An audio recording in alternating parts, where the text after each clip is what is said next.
Alerto sa bulkan. Naglabas ang advisory ang Philippine Institute of Volcanology and Seismology ukol sa aktibidad ng Bulkang Taal at posibleng pagsabog nito. Para sa buong detalye alamin kay Carlene Latuna. Carlene!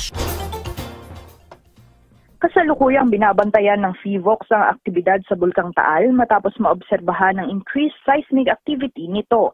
Sa isang panayam, binanggit ni Dr. Teresito Bacolcol, Director ng PHIVOLCS, na naganap ang kaparehong pagyanig noong July 6 kung saan matapos ng 11 araw ay nagkaroon ng phreatic eruption ang bulkan.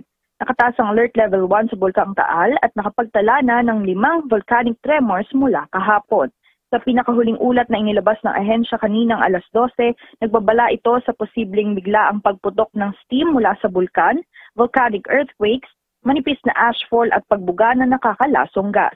Pinag-iingat ang publiko at pinapaiwas maging sa fake news ukol sa Bulkang Taal at iba pang bulkan sa bansa. Carlene Latuna, Newsline.